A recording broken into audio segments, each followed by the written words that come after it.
A student recently asked me about bioidentical hormone therapy and whether or not there was a lot of evidence out there for it.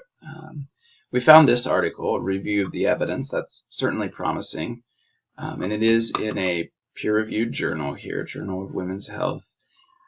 Reading through the abstract and skimming the conclusion, it basically said that there really isn't enough quality research on the BHT to tell how effective it is.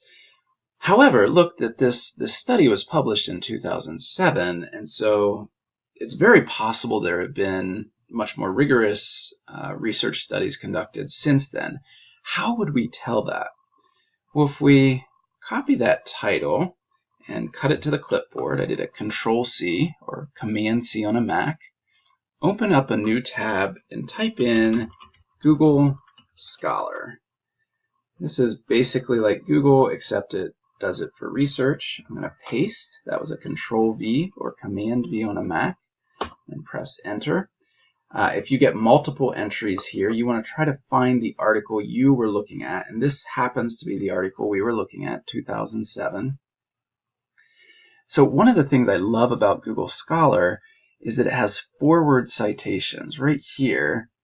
If we click on that, we can see all the published articles that have cited that particular article. In other words, ones that probably continued that research in some way or another. So 93 different articles. We could skim through these, and I bet we'd find some that could really help us here. Notice here's another one that seems to support that same idea. Lacks supportive evidence. Panacea is something that would be curing to all. But that's still 2008, and we really would like to get something more recent. So that's what we could do up here. We can click on custom range to get as any range of recency as we want. I'm just going to limit it to since 2015. And then again, we would scan through. So we're looking for ones over here where we can instantly get the article.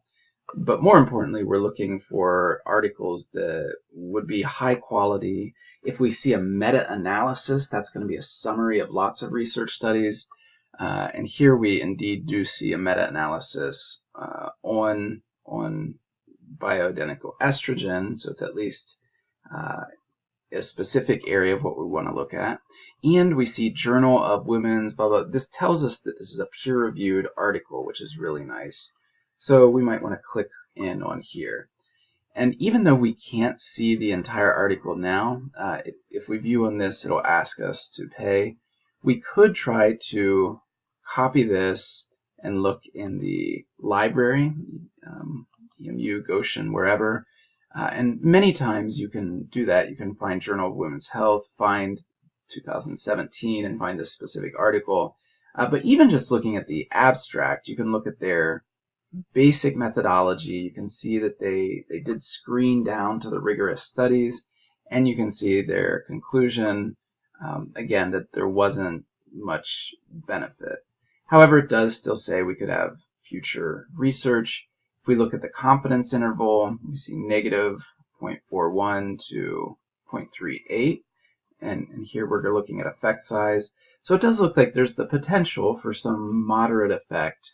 And that might lead us to go back into the research and continue this process where we look through, we might look for ones, again, future citation on one of these. This one seems to be one that would, again, go against BHT or say that it's probably too good to be true, but we could see ones that cite this.